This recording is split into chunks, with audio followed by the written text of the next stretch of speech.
ආයුබෝවන් සුබ දවසක් සියලු දෙනාට. ඉතින් SL Soil Story අපේ YouTube නාලිකාවෙත් ඔයාලව සාදරයෙන් පිළිගන්නවා. අද අපි ඔයාලට පෙන්වන්න යන්නේ කරවිල කොටුවක්. ඉතින් කරවිල කොටුවේ ගොඩාක් කට්ටිය අහලා තිබ්බා මේ ඔයාලා කරවිල කරන්නේ නැද්ද?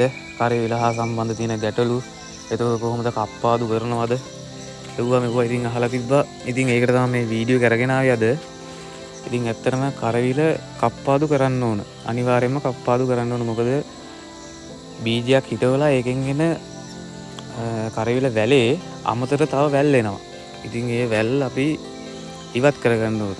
මෙන්න මේ විදිහට යටින් වෙන කොළ පසෙන් උඩට එන ශාකයේ වර්ධනය වුණාට පස්සේ මේ ඔයාලට පේනවනේ මුලින් වෙන කොළ මෙන්න මේ විදිහට කතුරක් කරගෙන කපා ගන්න ඕන. කොළ විතරක් නෙවෙයි ඔය සාමාන්‍යයෙන් අමතර වෙනවා වැල්.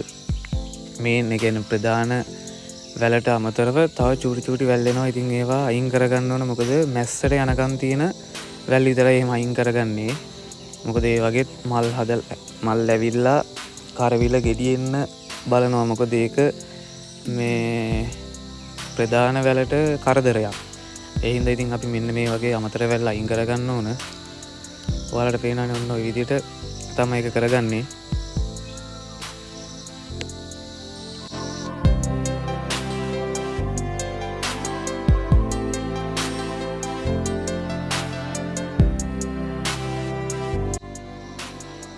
ඉතින් තව දෙයක් තමයි කොහොම යට තියෙන කොළ එතකොට චූටි වැල් කපලා ඉවත් කරගන්නේ අපිට තියෙන වාසියක් තමයි.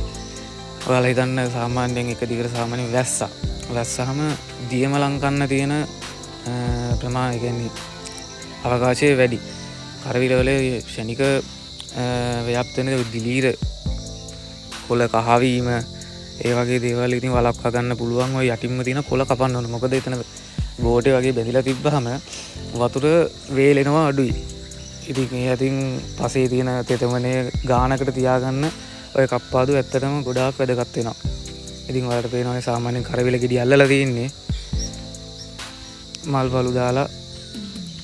ඇත්තටම ලොකු කරවිල වැස්සක් අපි කරනවා. ඔයාලට පේනවානේ දැනට තව ටික දවසකින් අපිට කරවිල කඩන්න පුළුවන්. ඒ අතරතුර ඔය වගේ සාත්තුවක් අපි දීගෙන යන්න ඕන කරවිල මැස්සට.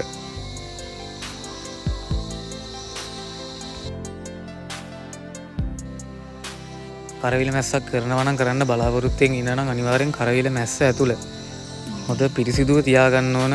ඒ කියන්නේ බැද්දෙන්න නොදී හොඳට උදුළු ගාලා හරි නීට් එකට තියාගන්න ඕන. මොකද කරවිල කියන්නේ හරි පිරිසිදුව හැදෙන දෙයක්. ඉතින් ඔයාලට කරවිල හා සම්බන්ධ තව මොනවා හරි දෙයක් දැනගන්න තියෙනවා නම් අනිවාර්යෙන් පහල කමෙන්ට් කරන්න. තව මොනවා හරි දැනගන්න ඕන නම් මගේ ෆෝන් නම්බරේ දාලා තියන්නම්. ඔයාලා කෝල් එකක් දෙන්න. එහෙනම් අපි ඊළඟ වීඩියෝ එකෙන් හම්බෙමු. ජය වේවා.